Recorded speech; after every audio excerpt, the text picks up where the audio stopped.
Welcome to Tech Diva Biz Talks, where we tune in, dive deep, and level up. I'm your host, Audrey Wiggins, aka the Tech Diva, brand strategist, marketing mind, and your guide through the ups and downs of entrepreneurship. Let's talk tech. Hello, everyone, and welcome to Tech Diva's Biz Talks. We're diving into the heart of transformation with none other than Laura Boone, and she is the CEO of Structure Shifts and your go-to chief change cheerleader. We can all use a cheerleader. Oh, my goodness, for sure. All right. So Laura is a sought-after speaker, leadership, and change expert and executive coach who helps organizations, leaders, and teams navigate the human side of business during times of change. Her mission? To bridge the gap between bold strategy and real human behavior, creating not just short-term wins, but sustainable transformation that sticks. So whether your team's stuck in resistance or you're personally navigating a major shift, Laura brings a rare mix of clarity, empathy, and action that will inspire you to lead with more purpose, resilience, and confidence. So let's talk tech, change, and leading like a human, because what transformation doesn't have to be painful, it just needs the right shift. So welcome to Tech Diva Biz Talks, Laura. Thank you. Very happy to be here. And what an introduction, huh? Yes, indeed. Oh, gosh. So before we lead off into that proverbial commercial, we have to have one of those. You want to share with the Tech Diva Nation one or two personal fun facts about you? Oh, my goodness. I think the funnest fun fact is that it's hard to answer the fun fact question, right? Because you never know which way to go with it. And, sometimes they could go way too deep, way too far in the wrong direction. But I think the one is that if you sit next to me in a meeting, we're almost guaranteed to get in trouble because I will laugh at the wrong time, 100% guaranteed. And also, though, if you get warm, I almost always have a fan with me. So, and if you see me with my fan, I have an extra. So I always bring a fan for a friend. So we are always moderately temperate. We have a moderate temperature control, and we're going to have a good time and a good laugh while we're going through any experience together. So I like that. Yes. Bring your own climate change. Why don't you? Exactly. Yeah. Oh, gosh. That's so cool. All right. So Tech Diva Nation and Laura, we're going to be right back on the other side of this message to get into some juicy questions. Knock out your competition with Altogether Marketing. We elevate your brand. Take a stance with your business name, logo, the tagline, your colors, even the fonts for your business. And then jab left with your website, jab right with core values. Back up with product experience and bring it on with you. Visit altogether.biz and let us help you create a knockout brand. Welcome back, everyone. And Laura, are you ready to talk tech? I have never been more ready. I am so excited, and I'm thrilled that we're getting to spend this time together today. Awesome. Okay, first up, Chief Change Cheerleader. What inspired that title, and how does that reflect your approach to leading transformation? Well, I think a few things. First of all, it alliterates beautifully, and it's kind of hard to say. So it's even fun to try to say it. Chief Change Cheerleader. Try to say that 5 times fast. Distracts from the heaviness of the whole experience, but that's really what it is. Change feels heavy, and calling oneself, even tongue-in-cheek, a chief change cheerleader helps us remember that it's not just about strategy, structures, and support, that it's about having fun along the way. And I know that sounds silly, perhaps, to some when we're looking at such a serious thing. But again, we're talking about the human side of change, and part of the human side of change is to enjoy the ride the whole way we go, right? And we're talking about, when I work with people, I always like to remind everybody that there are what at least I consider 4 types of change, right? We have change we want. That's the change we invite into our life, into our world, the things that we really look forward to. And, maybe you think you don't need a cheerleader along the way, but, there's still those times when we dip a little bit. There's a change we don't want, the change we would in no way invite into our lives, even if you gave me a puppy and $1 million. And then we've got the change that's around us. For a lot of us, it's AI right now. That's the change that's environmental. It's around us. It's an opportunity or a challenge or a problem, depending on how we decide to look at it. And then even more importantly, there's the change we don't make, the change we don't choose. And so as a cheerleader, if I'm your hype squad, or if I'm the one and my team are the ones supporting you through any of those four types of change, we're able to provide you the structures, the strategies, the supports that we need in order to make effective change, not only in the immediate, but make it sustainable, something that doesn't totally drain us along the way. So we come out the other end intact and probably even better than when we started. So yeah, so we're cheerleader. Whoop, whoop, All right, then. Yeah. Okay, so structure shift focuses on bridging strategy and human behavior. So Yeah. what's one common disconnect that you see between the two, and how do you help leaders close that gap? Yeah, and this is really key. And this is where most of this sits, in my opinion. When we are looking at change, we have the people side and we have the process side. 99% of us are great at the process side. It's the strategy, it's the structures, it's all of that. What we often forget is the human side isn't following the same journey that the structure side is, because strategy assumes logic. When we're making these change processes, when we're coming up with the plan, when we're writing the change documents, that's strategy. That assumes that people are going to respond logically to the changes that we put into place. We say you're going to do X. We assume if we give everybody the right amount of information, they will do Y. We know time and time again, Y often becomes Z. We zig when we should zag. And that's because behavior is following safety. Now, I call it brain safe, the brain safe method. And it talks about the idea that every single one of us is driven by the brain, the organ inside our heads, the central nervous system is looking for four things: security, alignment, familiarity, and empowerment. And change challenges all of those things. And so when we come in and offer a change initiative, if we're providing all the information, all of the tools, all of the structures, we feel like that's enough. But the reality is if we don't bring in how do we make people feel safe using the acronym, not just physical safety, but if we don't make them feel secure, aligned, familiar, and empowered along the line, we could talk about that for days, and I would, because I love it so much. If we don't do that, we see resistance, we see quiet quitting, we see compliance without collaboration. We see all the things that we then perhaps as leaders see as, and I'm air quoting, like bad behaviors, things that they don't want to see. And all that drama becomes the challenge instead of the data we use to inform the decisions that we're making. So that's why one of the things that I teach first is teaching leaders to meet the brain before the goal. How do we help people to feel safe in the change process? Because we know the stats on change initiatives. Very few of them succeed in the way we start out at the beginning. And most of it is because we're looking at strategy over human behavior. So you're talking about being human in times of change. And a lot of from the Tech Diva Nation would be marketers, business owners. How does that really fit in that? And why sometimes we overlook that human factor during times of big transformations or transitions? I mean, there's a couple of reasons. And one is, again, process over people. I'm not saying that's the way we should do it. I'm saying that's the way it tends to happen, because process feels safe to us. I can navigate a process. I can create a process. I can create exactly. And it does exactly what I say. So it feels super safe to me to create a process and to put this out there in the world. I can't control what a person does. And so my tendency towards safety, brain safe, being understanding safety in the process as a leader am going through it, is to lean in where I'm comfortable. And so we create processes. We create these constantly. You see them all the time. Enormous change initiative documentation, documents and processes, workflows in IT. How often do we create a workflow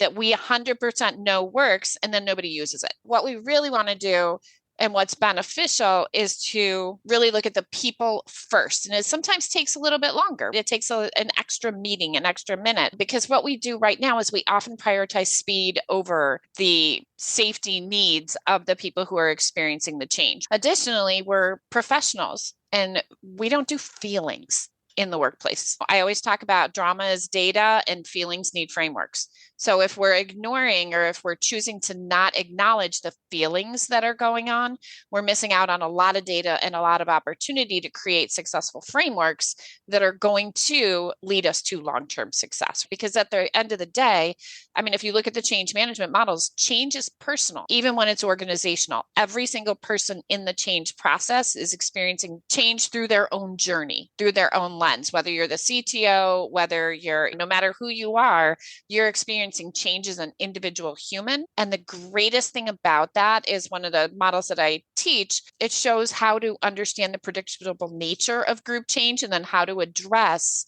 the individual within that experience in a way that as a leader, you're not burning yourself out and you're recognizing that you're part of change. You're human too. Humans, it's not ignoring the human piece. It's not distracting you. It's strong strategy to put the people first. I want to get a story going here. So tell us about a moment when a client experienced a breakthrough, real shift that changed not just their business, but how they show up as a leader. Just because this was such an enormous shift for me. And what I'm going to do is share a story of a client, actually me, and the journey that I have, because I have seen this exact thing play out with so many other people as well.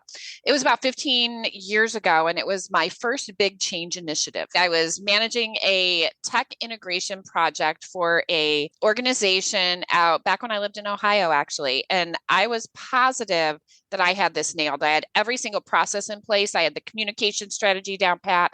And every week I went into the update meeting with every single thing you could possibly know and every possible question pre-answered. And every single time, one person, a lovely, lovely employee who is a veteran, she'd been there for 100 years, she would eat me alive. Every single time. I'm young, I'm excited. And so she would have a question I couldn't answer. She would have an objection that wasn't ready in my mind. I would go back to my office. I would work harder. I am not the only one that's done this. I would adjust my communication strategy. I would adjust my schedule. I would work deep into the night to make sure that I had everything communicated well.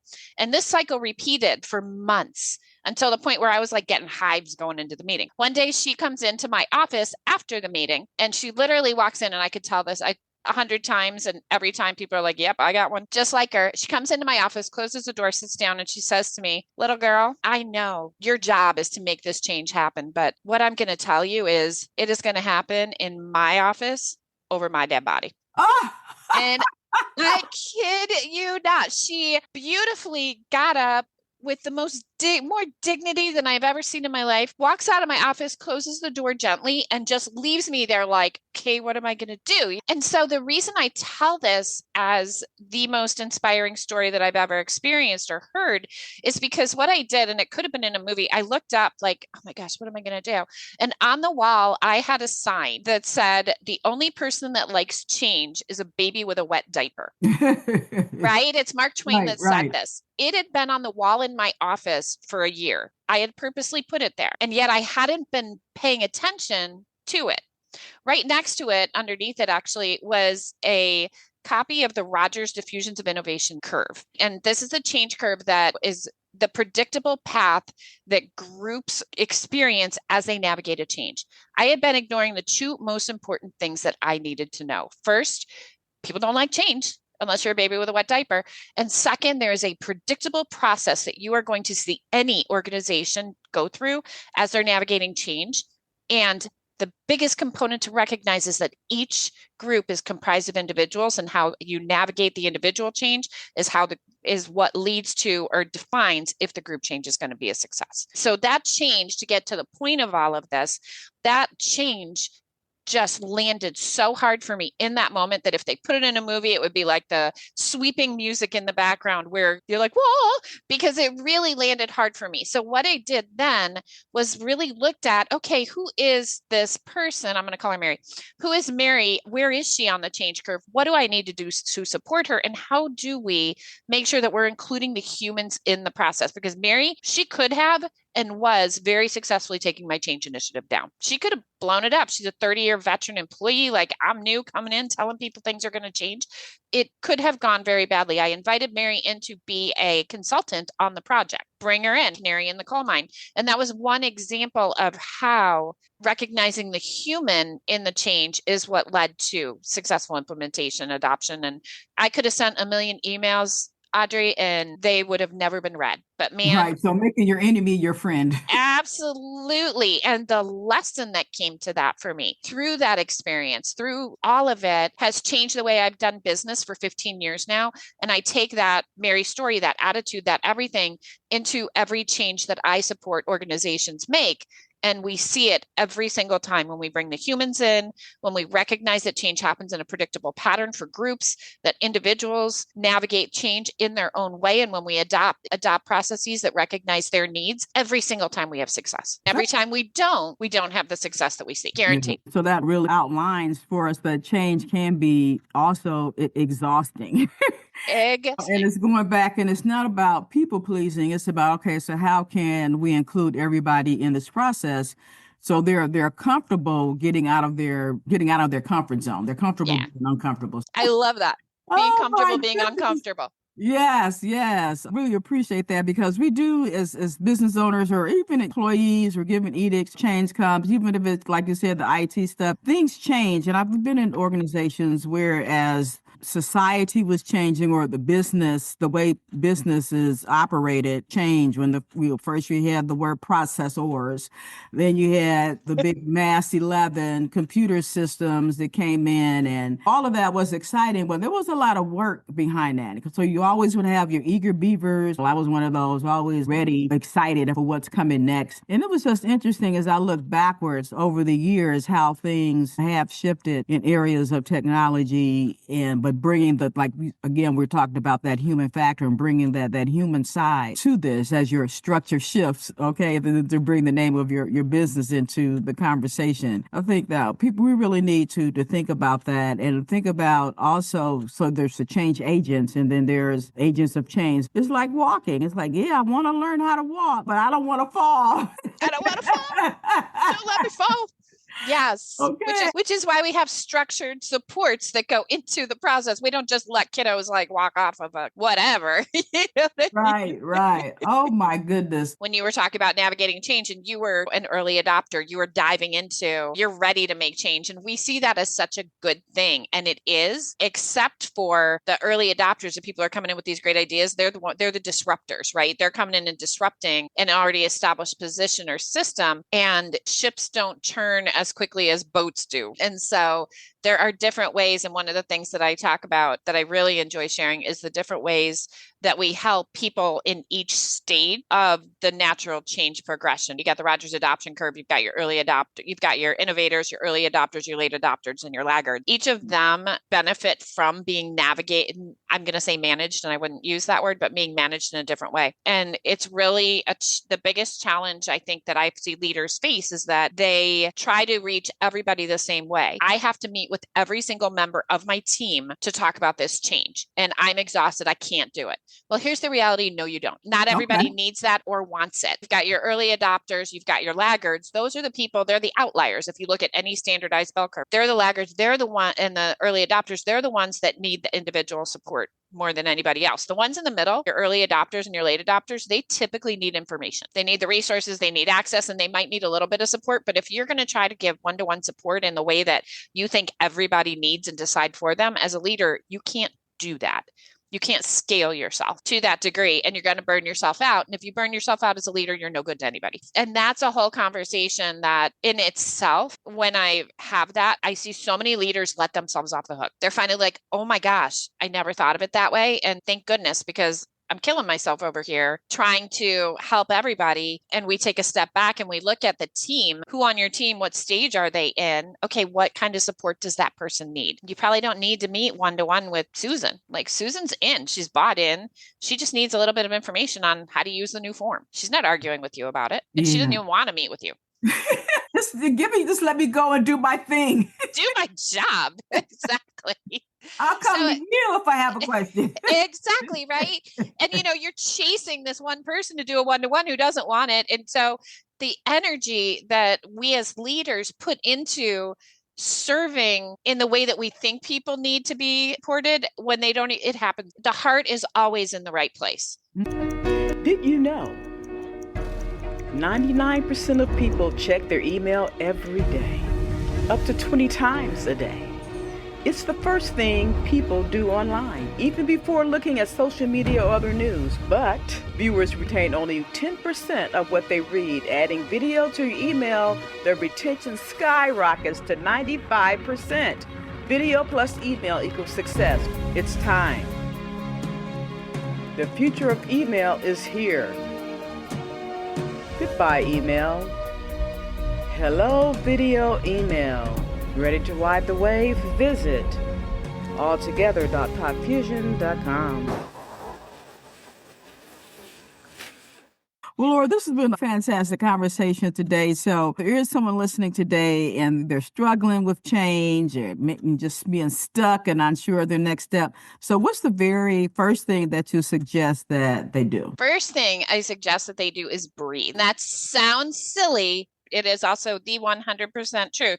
The first thing we want to do is just take a breath, because we tighten up, we get so, and as a result, and I don't think I've sent you one yet, Audrey, I haven't sent you a frog, but we're going to get you a frog. These little frogs, I give them out everywhere. I've got thousands and thousands of them out, and you can see there's one here. But the idea of boiling the frog is something that you don't want to do. Don't want to let things bubble, toil and trouble underneath, where then it becomes boom. All of a sudden we have health issues. We have all sorts of things that are going on because we didn't take the moment just to breathe and know everything would be okay. That's the first thing. The second is to recognize that, again, change happens in a very predictable way. If we understand that the change process is we're going to navigate it in a very specific way. And you're not going to change that under any circumstances, because that's human nature, except where you can inform it and you can move through it either with control because you understand it, or you can just let it drive you. I prefer the first way, where we do it in an informed way. And then third is to really, honestly, I have a white paper. It's called Leading with the Brain in Mind. And so it's how do you navigate change from a brain-based perspective. And I'm more than happy to send it to anyone. Just have them contact you through your normal process, and we will get that to them, because it's a white paper that explains exactly what's going on in the brain. It explains the change process at the group and individual level, and then gives them action steps that they can take in order to support themselves as well as their teams as they're navigating any kind of change experience. Awesome. So Laura, how can we get in touch with you and work with you? What's your website, or how can we get connected? Yeah, my website is structuredshifts.com. So the word structured, the word shifts as in changes.com. So there's that. There's a Let's Connect resource and link on there. There's some informative videos that talk about a couple of the tools, the primary tools that we use. One is called the TELS. The other is a strategic domains assessment. And those are two really vital tools that you could read it, implement them today, and make some really positive moves forward in a great direction that you're already going. And I am here to chat, consulting. I go into organizations and do training. I speak at events on this very thing every single day. It's my life, my love. It's what I do. Yeah. Awesome. All right, Nation. We've got your little marching orders there. So definitely get in touch with Laura, hit her website and grab some of those resources that she has. Send her an email so she can send you that white paper. And a frog. Okay. Yeah. Oh, and a frog. Definitely want Froggy over there. Well, Laura, if that's it, we're going to wrap this up. Is there a piece of wisdom? Is there a nugget you want to send us home with? So that you just want to lay on? Land in the plane with, honestly, I believe that a little bit of brain science, a little bit of strategy, and a lot of sticky notes can change the world. Awesome. Well, that's it then. Thank you so much. And we look forward to reconnecting with you soon. Thanks, yes, Laura. please. Take care. That's it for today's Tech Diva Biz Talks. Hope you caught a gem or two. If you did, share it, review it, and most of all, put it into action. Until next time, tune in, level up, and talk tech.